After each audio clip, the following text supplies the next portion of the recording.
Welcome to the Real Estate Investor Podcast. My name is Brayton, and I'm sitting here with John Hildebrand. How's it going? Amazing, man. No better way to start off my week than sitting down chatting with you, dude. So I'm stoked.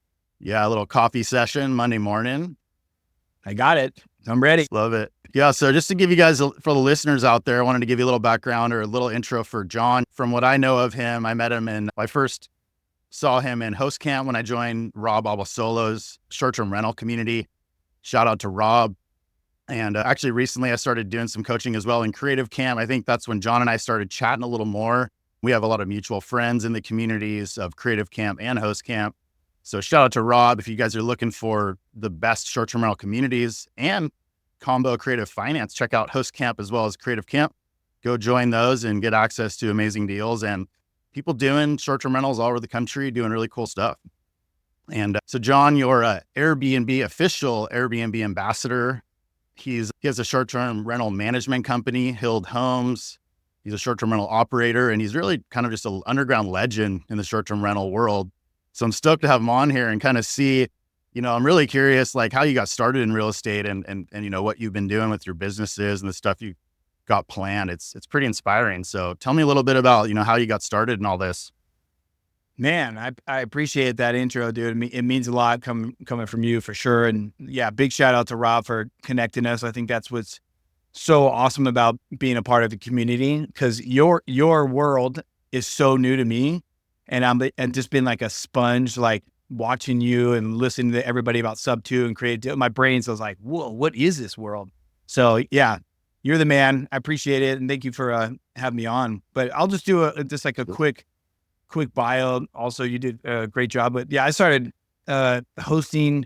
I was a traveling photographer. I was like desperate for money and like trying to be an artist and like, I want to do my own thing or be an artist, and making money being an artist was impossible. So I was living in Malibu at the time. Rent was crazy expensive. I turned it on the Airbnb, had no clue what I was doing. And I was like, there's no way this is even going to work. Like, who wants to rent my house? This is so creepy. And it took off. It's like everyone, it helped that it was in Malibu. Like, Right. Definitely it was in Malibu. And I just rented my room. I just locked up my master bedroom and rented my room. It was crazy. What year was this? The very end of 2015, early 2016. Okay.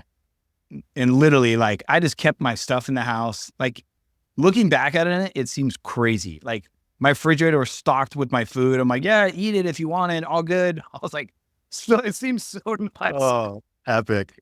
And people loved it, dude. And the feedback was cool, man. And I didn't have to get a full-time roommate. I was like, this is so weird. I'm like, this concept's never going to work.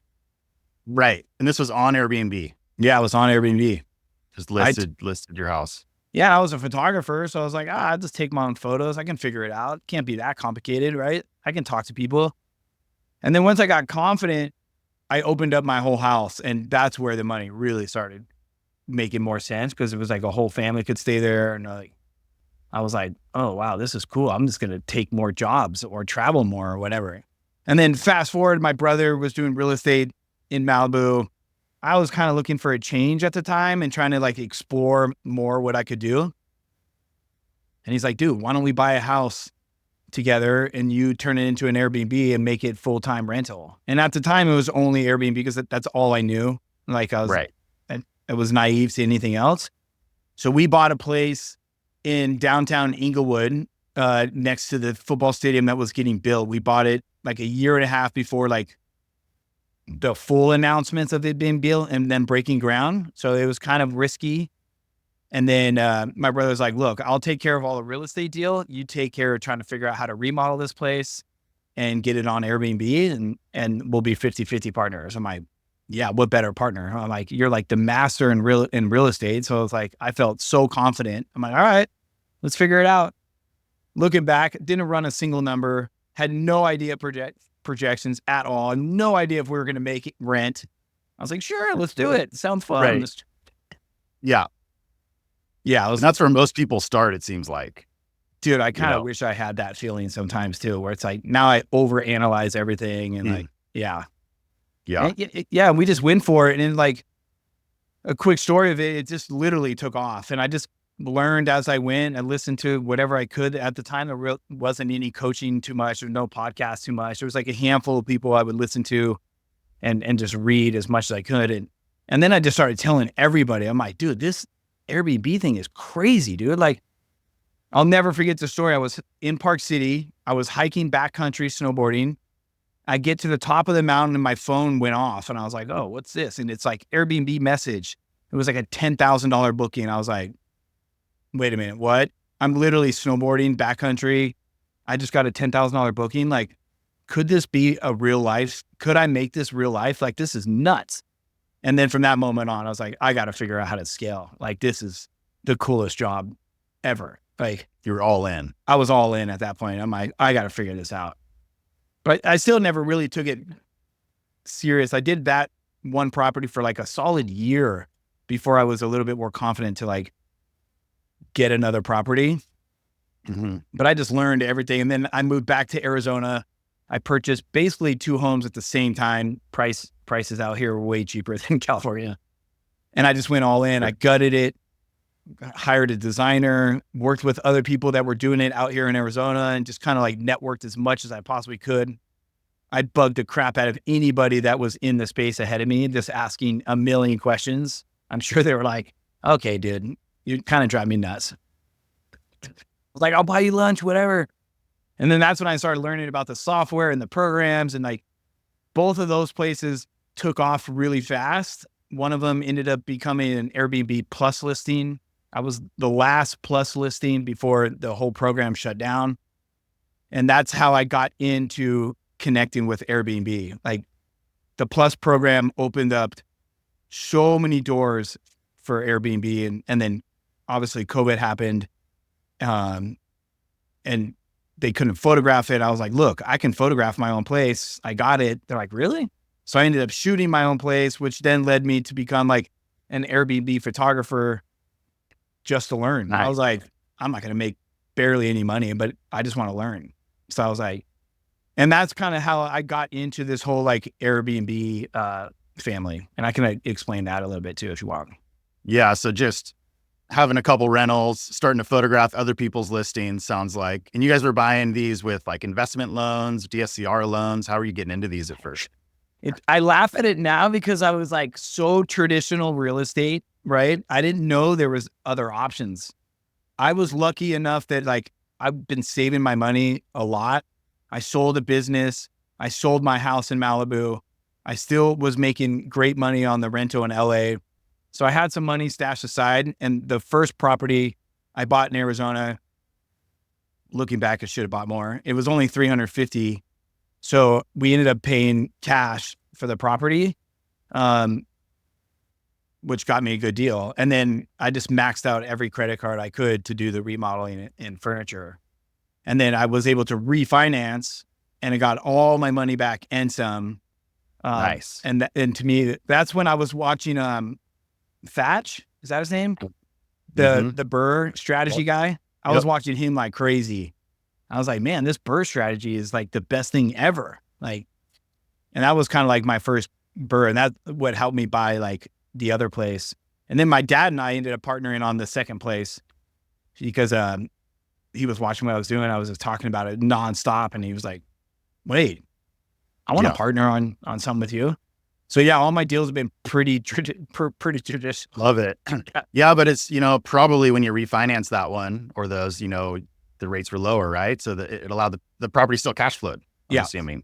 Yeah, I think I'm at 3.2% on that. Yeah. Which is funny when you're like first starting and you pull it off and it works, because that's kind of what happened with us with our first one too. Not even really knowing how to. We didn't run numbers. We just like, I think it'll work great here. Yeah. We've stayed in a bunch of Airbnbs. Like, we know, you know what I mean? No. Where was your first one that you bought? Santa Cruz. Santa Cruz. Dang. Yeah. So not easy to buy real estate in Santa Cruz. It was our starter home. Oh, cool. Which later became, we lived in it for a few years, and then we finished like this grand plan of outdoor landscaping and fences and all this stuff, and kind of separated the property and then launched it, but it was a 4-year, plan. So that's kind of the best way to do it, because everything about that house, right? And you make it a home, not a rental. And there's such a difference. In my opinion, it's like people can feel the difference when it's a home. Landscaping, people don't think about doing badass landscaping for an Airbnb, but man, it makes a huge difference, dude. Yeah. It's like a jungle now. I mean, it's gorgeous, you know, and it's like, we got it we got it in 2017. It was honestly just like all we could afford. We just like, I saved up a bunch of cash tattooing. My wife's nursing. You're working overtime, saving, borrowed a little bit of money. And then we got in to this like 1-bedroom tear down, Wow. you know, for like, I think it was $599, which was like super low for Santa Cruz County. And it was a really kind of like outskirts part of town. Like it wasn't it was kind of hidden. The agent didn't market it very well. There was only 3 offers. We came in over asking because we had offered on like 6 properties and didn't get any of them. People are paying 80, 100K over asking. We almost gave up. And then we finally got our chance. We got in and then we lived in our trailer in the driveway, remodeled it, you know, went that whole route, you know, 1940s cottage. But, you know, now we're sitting here, it's worth, you know, 1.2 or what, you know, so that's the power of real estate right there. If you're buying in appreciated markets. Side note, you know, you have a good lady too, if you can live in a trailer and try to remodel a project at the same time. Remodeling a project is so stressful, and then trying to live in it. And our bulldog. And the dog. Right. Nice, dude. That's amazing. That will test everything, man. Cause it's a lot of work, dude. Remodeling is like stressful. You always go over budget. But dude, once it's done, it's like the most satisfying, fun thing ever, dude. Yeah, that's cool. I didn't know that about you. That's cool. And like what you're saying, you know, doing that BRRRR strategy, it's fun to remodel a house and fully design, go all out like that versus just buying one turnkey and relisting it. I mean, it's a totally, you know, I think everyone should go out and at least do a couple like that just to get that experience of managing jobs and renovations and all that. 100%. I can't believe how much I learned. We ended up, like when I did the deal, I just started talking to so many people, and my cousin's a contractor and builder out here. So I was like, oh, I want to work with you so bad. He's like, no offense, man, this house is way too small. Like we're not going to make any money. Like we do custom build homes. Like I can oversee it. I can kind of give you some guidance, but you need a contractor that specializes in like flipping this house fast. And if it wasn't for him saying that, it probably would have bumped heads anyways, right? Being cousins and whatever, and he's too busy. So then I just like went hardcore looking for like an Airbnb contractor, and luckily found this guy that's all they did is flips for Airbnbs. It was crazy, but like really, yeah, it was wild. And he had it so dialed in. He had a designer, a crew that literally we did the entire remodel. I mean, I'm talking about ripping bathrooms out and moving it across the room, ripping out the whole entire walls, like opening it up. And it took us a month and a half, and it was up and ready to rent. It was wild. Fast. It was so fast. Yeah, it was really fast. This was 2017? This was 19.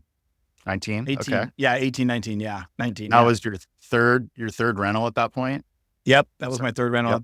Nice. Second, third. I did a second and third at almost the same time. Okay. In Arizona. Yeah. I get my timeline. I can't believe it's already, yeah. Yeah. And like I said, right when we were getting ready to launch it, my dad and I was like, we should try to buy some. So him and I bought one in Old Town, worked with the same contractor because we were just so impressed by like how quick he was doing it. That one took a little longer because it was a 5-bedroom and like typical learning of contract that we ripped out all the walls, and the electrician's like, got some bad news. We're like, what's that? He's like, and I think I'm going to say it wrong, but it was like old copper wire and it had to be upgraded to like the new wire. So we had to literally stop everything. Alban tube. Yeah. And pull another permit and rewire every single wire in the house. It was like, okay, 15, 20 there goes an extra 10 grand that we did not plan. Yeah. Electrical is not cheap. Not cheap at all. But what are you going to do? The walls are open. You can't move. You can't go to the next step, period. You have to figure it out. Yeah. Yeah. 100%. Yeah. We ended up selling that house after renting it for like a year and a half. It was doing really well, but like COVID was there. So that made us a little nervous. And then the market out here exploded, where people were like running to Arizona because short-term rentals were like printing cash, and everyone saw the real estate value was low. So long story short, my dad was the one that came to me. He's like, we should sell it. I was like, why should we sell this? Cash flowing like crazy. He's like, because we could probably make 500,000 right now. I was like, that does sound kind of nice, actually. I'm like, but we're cash flowing. Like everything I was learning, I was like, no, hang on to your real estate. Don't ever sell it. And he's like, let's just try it. So we put it on the market. I think we bought that one for like 500. I think we were all in like 650. We put it on the market for like 1.1. And with before it even went live, we had like 8 all cash offers. I was like, Crazy. oh shit. And then the last person came in and was like, we want to buy it as a rental. Can you show us your numbers? And I was like, yeah, I'll sell it to you as is. You can buy all the furniture for an extra $40K. It was like the best deal. We literally sold it all cash, all the furniture, turnkey. They turned it into an Airbnb, and we each walked away with like $260K in cash. I was like, nice. Which Nice helped me work. buy another place. Well, that's what I was going to ask you is, how many did you go and buy after that? I should have bought more, to be honest, but instead I bought kind of like my dream setup. I bought a place out in northern Scottsdale, 1.2 acres, had an old school kind of Spanish style house that needed a lot of work. And then a casita that was like completely untouched, no bathroom, no kitchen, just a garage, wasted space. And I was like, this is the dream. Like, if I can remodel this place could cash flow so good. So I live in the main house and gutted the casita right away and started renting it right away. And then I slowly been remodeling the main house. Epic. Yeah, it's been epic. So I rent You like, did good. yeah, I was pretty stoked on that one, man. It was super fun. And all at the time, like just growing my Airbnb business as much as I possibly could and learning and coaching people. And I started doing like the Airbnb photography thing and the Airbnb ambassador thing, which opened up insane amounts of doors and good money. So I was just stacking as much money as I could aside.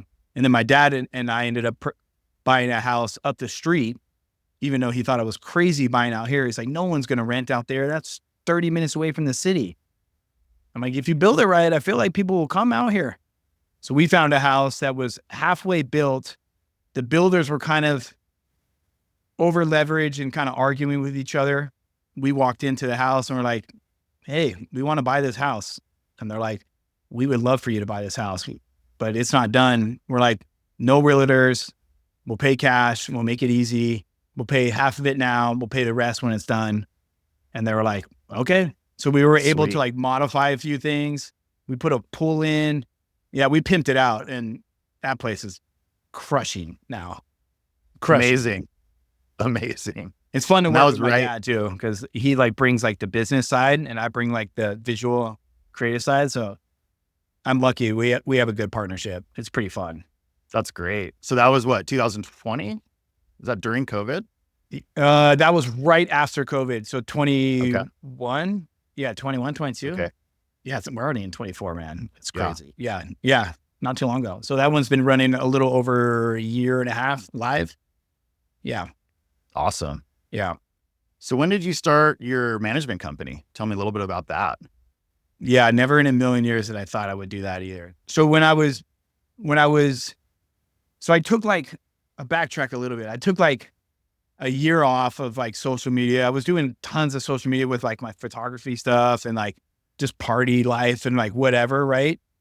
Stupid stuff. And then I got sober and like deleted my social media completely. I was like, this is toxic. But then once I bought the Airbnb, I was like, maybe it'd be kind of fun to like show everyone what I'm doing now. And I was off it for like a year. So I was like, I'm just going to show the remodel. I don't care about the view. I don't care about anything. It'd just be fun to document it.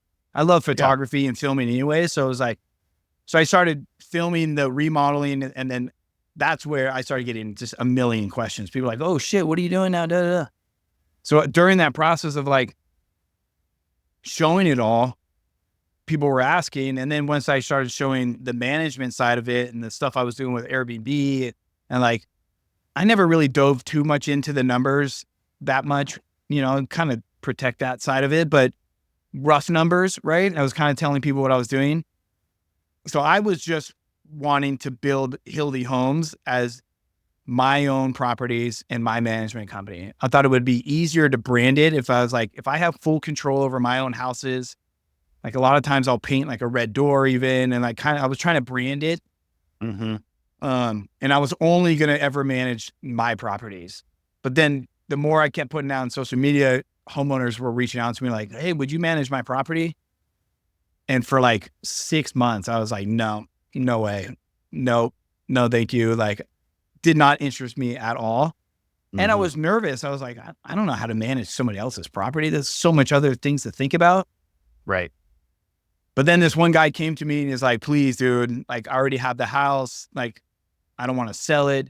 I trust you. I don't trust anybody else. I'm like, and then I would just told him straight up, I'm like, all right, well, you're my first management deal outside of my friends and family. Like, this is like, it's new to me too. So if you trust me, you just got to let me do my thing. I can't be micromanaged. It's going to slow me down. Right.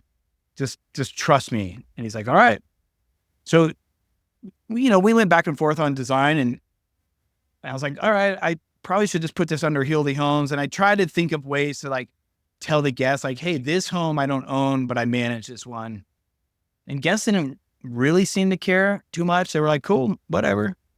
Mm-hmm. And then it just kind of, that property literally took off, and it was just a basic home. One I wouldn't want to buy from my portfolio, but it was like a great rental property. And then for me, it was like a light bulb switch where I was like, yeah, why am I saying no to so much money coming to me? Right. And like, I'm just going to learn more. I'm just going to improve my portfolio too. Like, all right, I'll just be really picky on who I sign and don't sign then. I'll just work with homeowners I like and homes I like. So that's what made me officially go, okay, this is the business. I'm going to really build this out. I'm going to start building out a team. I don't want to be stuck on my phone 24/7. And that's kind of like how Hildy like started. And now I think I manage like 14 properties now. Amazing. Yeah. So you had the skill set, and it just made sense, right? You're like, there's a lot of money on the table there. You can still buy your own, manage your own, but then you can add some other people's rentals on, add some more cash flow. Yeah. And so you talked about building a team. Perfect. What kind of team do you have currently to help you manage that many? So you have 14 you're managing, and then 4 of your, or out however many of your own, right? So 4 in the portfolio, 14 in the portfolio all together right now. Okay. So 14. Okay. So what's that team look like? Man, building out your team is so important. You probably know this too, man. I know my strengths and my weaknesses. Customer service and like messaging guests is a talent. Like I've dealt with some heavy guests and some great guests, and it's like, you can fix things by good communication. So that was like number one for me, trying to find. So I'll kind of backtrack a little bit because I do think this is important. Like, I first went the VA route and then tried to hire someone local that could be like more boots on the ground. Because my intention to build this business was never to work on the business. Like, I wanted to like enjoy life as much as I could and let the business kind of run, and then do what I'm good at, creative side of it. Right. So it was so important. So I started doing the VA, and it was expensive, man. To be honest, it was like really expensive. Everything was in my head. I was trying to teach these people. I was like, from the way I need it to be done, I had no processes in place. I was like, this is impossible. I'm doing more work trying to train these people and run a business at the same time. There's got to be a better solution, right? I'm like, this is so much work. Like, totally. Looking back, 100% get your systems in place and like get that dialed in. Yeah. 100%. We had some VAs last year, 2 VAs and a CSM, and it was similar. We needed to develop systems and process. You need to be able to train and direct and manage them almost daily. So it's quite a task if you're not prepared for it. Yeah. And I'm teaming up with somebody. I can't disclose too much about it, but we'll talk about it on another pod. But I'm teaming up with someone that we're going to focus strictly on that, because this person helped me with my business to structure it, get everything in systems and softwares, and really build out the system. So if I were to die or go in the hospital, or like I want to take time off for 3 months, I can just literally turn everything off and everything could run. And And I was like, wow, other people could really use this. So I'm building that out. But going through that process of VAs, it wasn't for me. I love VAs. I think they're so valuable for this business. But like I said, I didn't have any systems in place at all. So I started going to like every trade show I could and just started networking with people and asking them solutions on what they were doing. And then that's when I met this company called Angel Host. And it literally changed my life. It was like the best thing ever. So basically what Angel Host does is they only work with property managers. They don't work with homeowners. And then they get added to my team as like a plug and play system. I have a market manager, but then I have a full-time revenue person, full-time customer service VAs. I have 7 people on my team, a full-time revenue person, somebody that helps me build out my listings, optimization, like an entire team, but one company and one person that I get to focus on. And it's all under my brand. So as a guest, they're still dealing with Hildy Homes. They're not dealing with, so the branding was super important to me, but now I don't have to be a master in every single software. It's like, I'm sure, like learning the software, especially when it starts updating changes, you're like, oh my God, I have to study and figure out how to redo all this software. It's so stressful. Yeah. Getting everything to talk to each other and integrate. And then there's updates and yeah, chargebacks and screening my guests. And like, I'm super active because I have to be, but I trust them too. Like, so now it's like my team is so dialed in at this point, which definitely makes me more confident to take on more property management deals because, people are buying their biggest investment ever. Like, I don't want to mess that up. And I have before, right? So like having a solid team, I could say yes to other properties, right? So how much is a standard management fee for you to work with you? And then to also work with Angel Hosts, like what is their cut and how does that all break out roughly? Yeah. So I normally start at 22% or 22 to 25% of gross, which is pretty average out here. There is lower, but you get what you pay for, right? And then we pretty much handle everything. I have the most insane partnership with my cleaning company called Well and Good. So they do all of my linens offsite, shampoo, coffee, conditioner, like turnkey inspections. So that was like adding a whole other team that I would have to pay for that now it's like a partnership built in. So that's like one of the most important is my boots on the ground. And then I just, they charge a lot for cleaning, but some of it homeowners pay and some of it guests pay. Yep. And then the way Angel Host charges, it just depends on how you set it up, but anywhere from like 10 to 15% is what they normally would charge. So kind of like a co-host, right? They charge like a percentage. And it was way more cost efficient and way faster for me to build it that way than me to hire all these people. And easier to scale. Yeah. It's crazy. You could add a bunch more hidden property. secret, to be honest, man. It's like, I don't know why more people don't. I like it. Angel Host, to be honest. I'm taking notes. We've kind of been, anyway, it's inspiring to hear this perspective because we've kind of been on the same fence with management and co-hosting. We've like thought about it. Obviously, there's a lot of opportunity. We're using the skills we already have. Yeah. Tech stack, all the knowledge, and there's a lot of opportunity. People that need help because like the reality is Airbnb right now is tougher, right? So you have to be good at this stuff. You can't just throw a bedroom on anymore and make 10 grand a month, or it's just.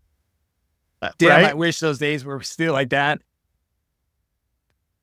It's true, man. It's a lot of work. And like, you gotta, like you said, dude, you know better than anybody. Like you can't just set it, forget it. You got to constantly be updating and changing and like having better solutions. And and they keep me more accountable, right?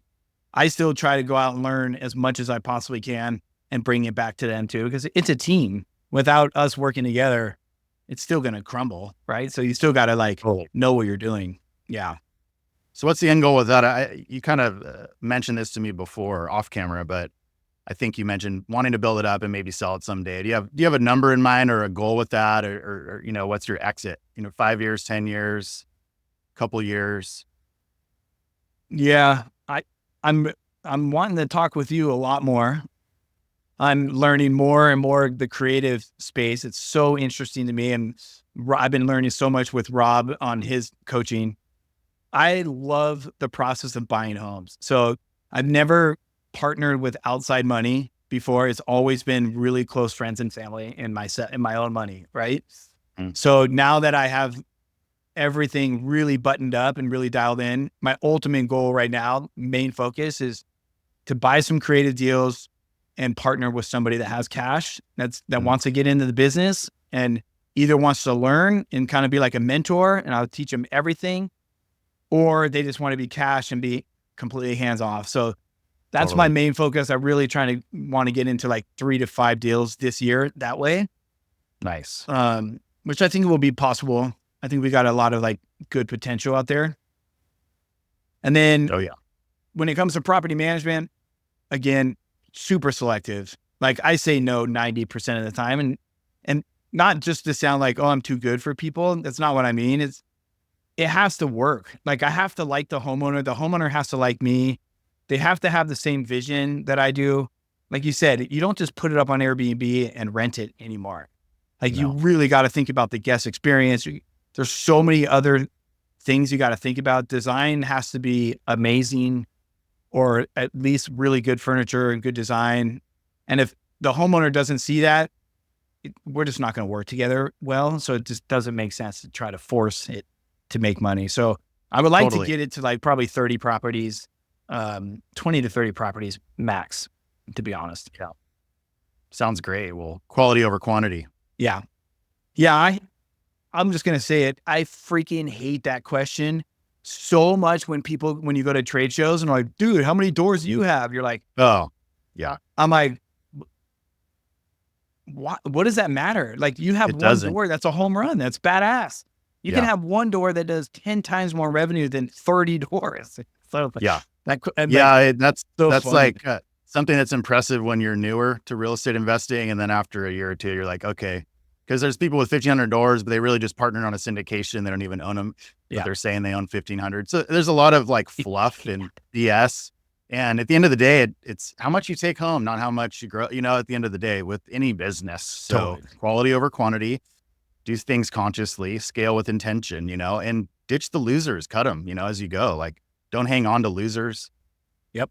I love that, dude. It's like, that's a hard thing to do too, is cut the fat. I've had to do that a few times, and sometimes it doesn't go over so well. You got to tell the homeowner straight up, like, hey, you're going to have to spend 40 grand, 50 grand to get this place back up to renting, or I'm not going to be able to help you. I can't rent this place. I don't feel comfortable with it. It's not going to rent for the dollar that we need it for. You got to have those hard conversations. Some homeowners will be like, cool, let's do it. Some will be like, you're out of your mind. There's no way. And you're like, okay. Yeah. Cut the fat. And I will say too, honestly, just thinking about like what all you have going on, with the management side, 25% of gross is a good chunk of money. The reality is you're probably making more than the homeowner for sure on cash flow, and you have none of the risk, and you didn't have to put up any of your own capital. And it's this beautiful active income business that you can scale, leveraging those different apps and, like you said, different teams you've been able to leverage. So that's like a whole separate thing. And then you can use that capital to go buy more properties with creative finance, or even better, partnerships.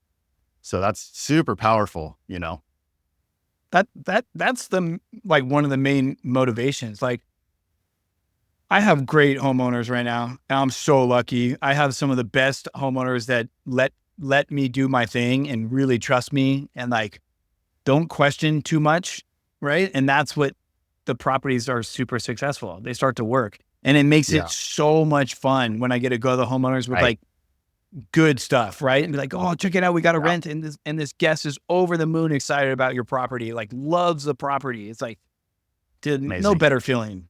That's why it's like, I don't have a number of how many properties I would manage for. The way I look at it is like, there's so many of these property management companies that are so worried about growing doors, like national companies.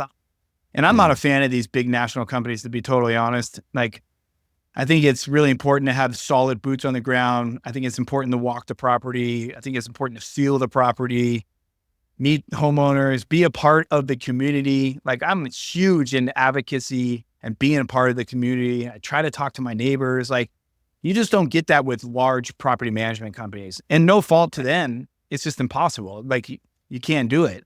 So Yeah.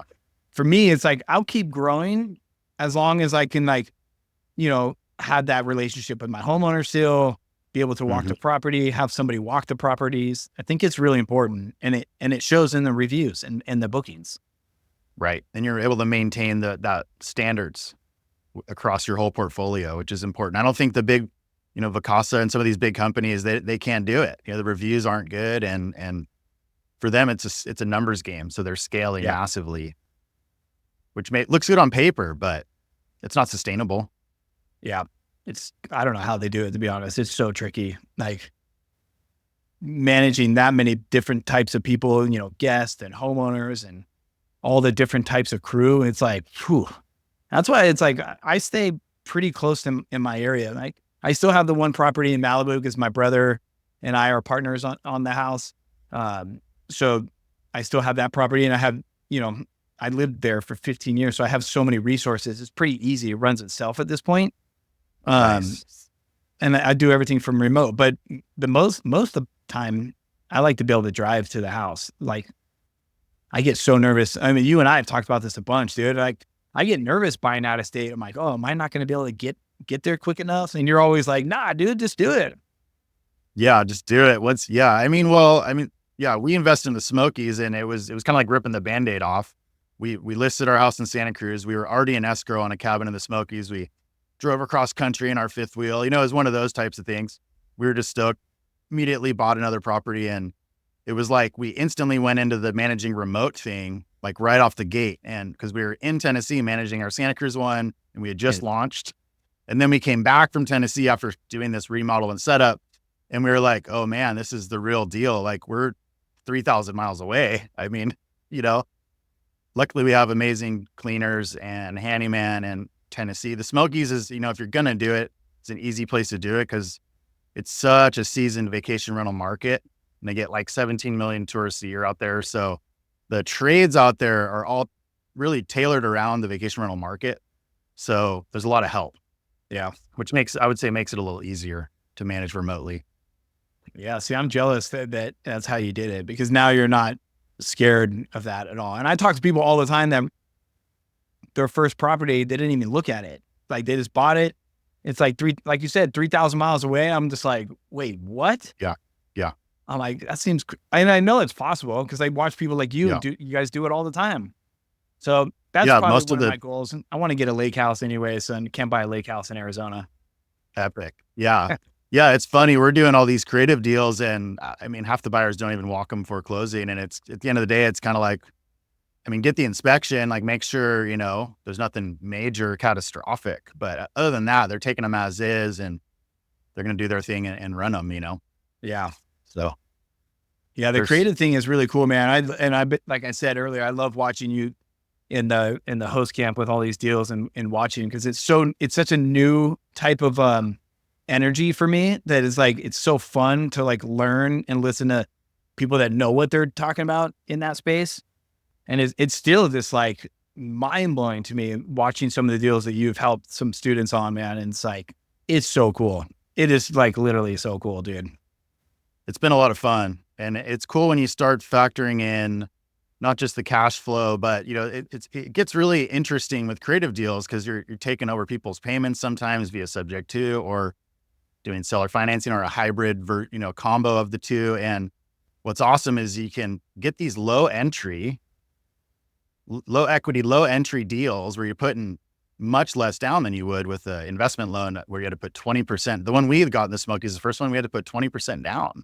Yeah. We could have bought in two, so, and then once you factor in not just the cash flow, but you got your principal pay down, your depreciation, all your tax benefits and all that stuff, and you factor all that in, you're like, wow, this property makes me X amount, this much a year based on average appreciation over the next decade. It'll be worth this much And you start really getting into the numbers and you're like, wow, it's super powerful, you know?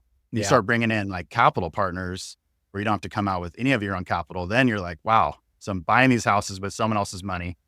It's making me this much. Let's just keep doing that. Yeah, that's, yes, 100% what you're saying is exactly what I want to do. That's why you and I been chatting so much too. Like, I'm excited to try to do a deal with you, even if it's for somebody that I'm trying to help get into the game or myself. But what you just said is like, it kind of gives you chills, man, because like you said, putting 20% down is a lot sometimes. It's like, and then you got to spend, you know, 100 grand, 200 grand remodeling the house to get it to where it needs to be. It's like, that's a lot of cash out of pocket, and you don't get all that money back the day you go live on Airbnb. It's like, no, it's stuck in there. It takes time. Yeah. Yeah. It's stuck in there. And then the reality is, if you want to refinance, it costs you money.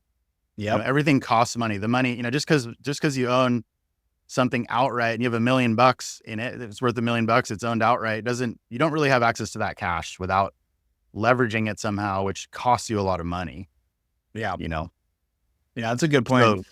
So putting less down and, you know. Yeah, I'm excited to do a few of those deals this year for sure. Like, for sure. Yeah, especially because I think it opens me up to be a little bit more open to the idea of buying out of state too, right? Because there's a lot of places I've been looking at that I really want to get into. And to be honest, like, I really like look where my cleaners are at too, because my cleaning company is growing nationwide too. And I have such a good relationship. I'm like, hey, what city are you guys in right now? And I'm like talking with them. And I'm like, you got a good crew there? They're like, yeah. But I'm like, okay, that makes my job a million times easier if I buy here knowing you guys are there.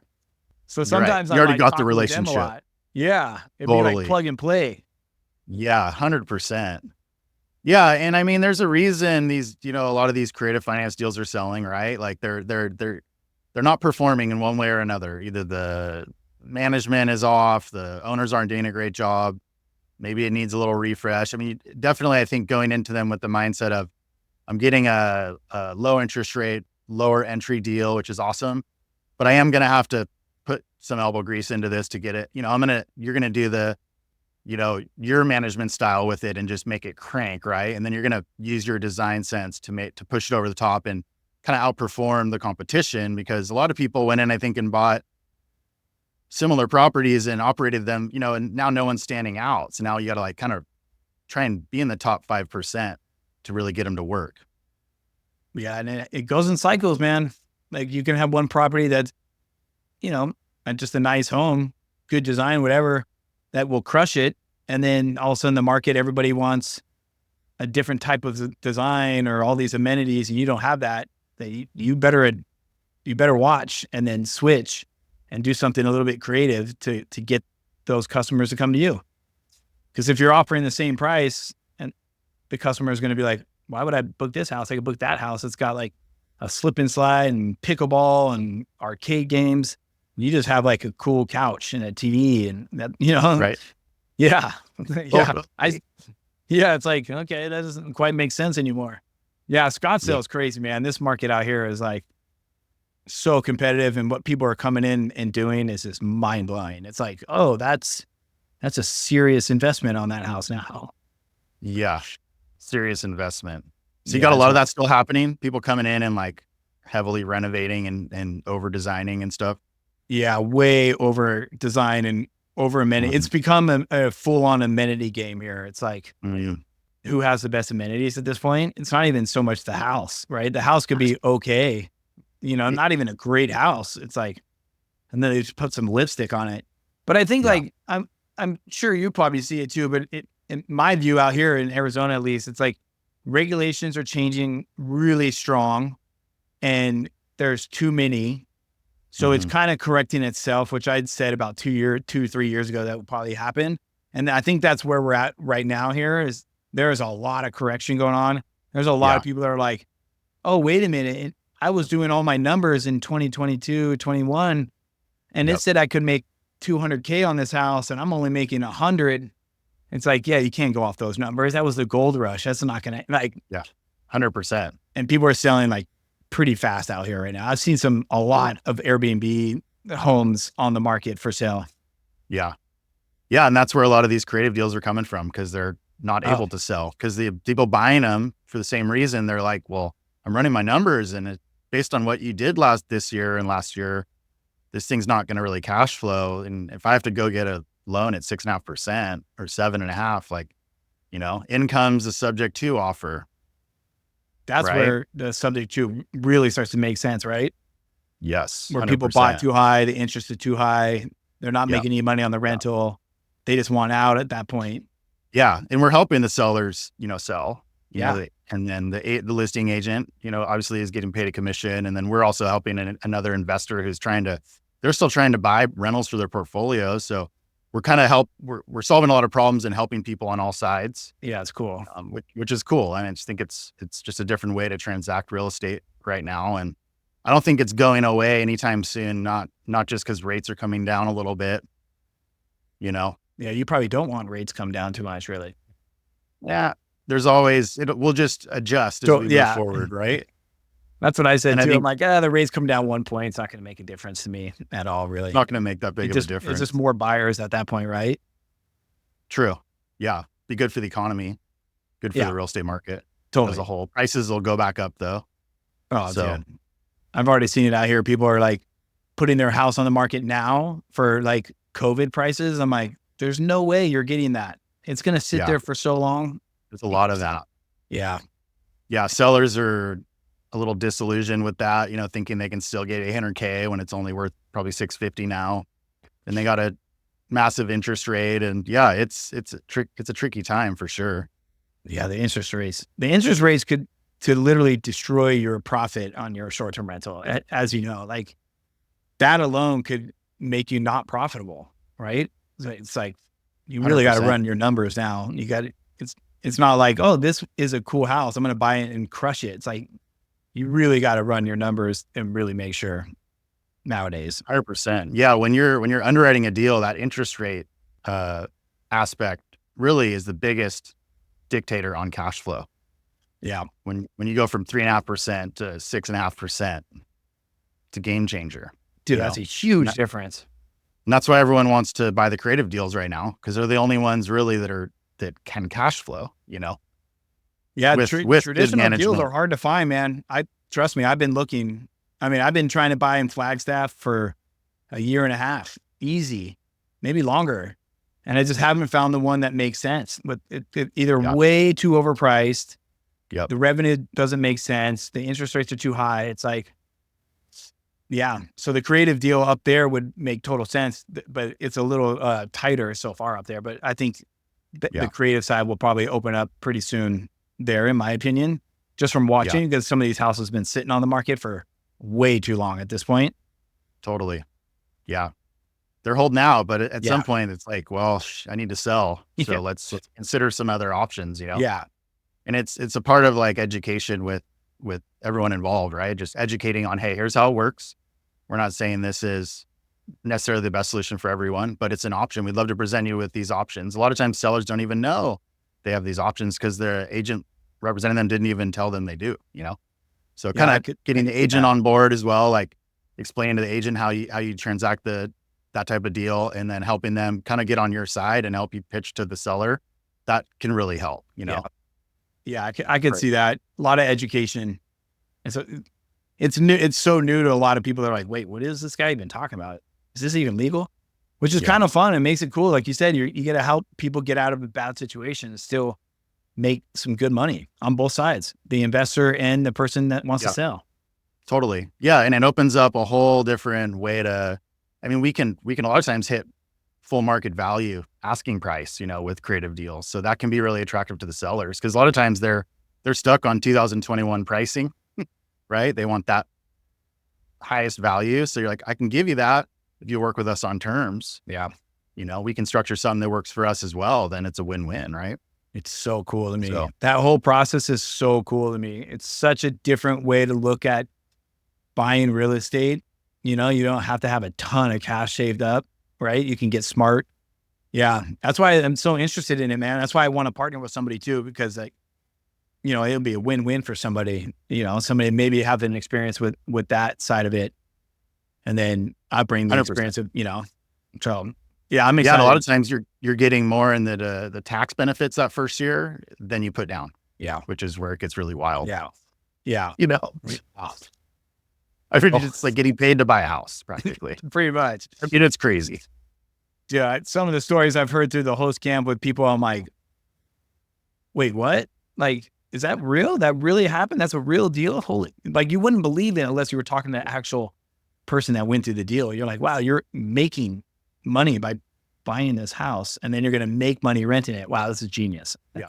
And I'll get this response a lot, like, oh, you like pre-foreclosures and stuff, right? And I'm like, no, we'll do $1.4 million luxury properties, fully furnished. People are like, what? Because there's the need for it, And again, like my focus when I go into a transaction like that is, what are the problems? How do I help? Yeah. I don't think about the money. I don't think, that's secondary. It's like, how do I help the seller? How do I help the buyer? How do I help the agent close a deal? Like we solve those problems. Everyone wins. Everyone makes money. Yeah. In the end, Yeah. And that's really, you come in with a solution. Concept. Exactly. Yeah. That's why I've always liked when I hear you talk, it's like, you're always coming in to help people, right? And help that solution. All the money comes naturally. Like it's the same when you're trying to build out your co-hosting business. People are so worried about the money, but if you do it right, all that money and stuff comes. If you go into it with the right attitude, you make your homeowner happy. Next thing you know, the homeowner wants to buy another one with you. It's like 100%. Like I have a homeowner with 2 homes. It's amazing. So I only deal with one homeowner. He has 2 properties, and we crush it on both of them. It's like, who knows? Maybe next year he wants to buy another one. It's like, absolutely, yeah, 100%. It's so cool, dude. Yeah. Yeah. I'm glad having we got to sit down integrity and chat. and yeah, absolutely. So, okay, if people want to follow you, where can they find you? I'm pretty active on Instagram, John Hildebrand Sicky, or my YouTube is Hildy Homes. Both of those two pretty active. I think I'm too old for TikTok. I can't quite figure it out. Oh man! And then love it. My management and everything is hildyhomes.com, and then my personal site is just John Hildebrand. Awesome, you guys. Well, give John a follow. And so stoked you came on today. We'll catch up again. We'll do another one, maybe on some other topics. Maybe we'll do a deal breakdown, a creative deal breakdown, something like that. Let's do it. Thanks again for coming on, and like, subscribe, and we'll see you guys on the next episode.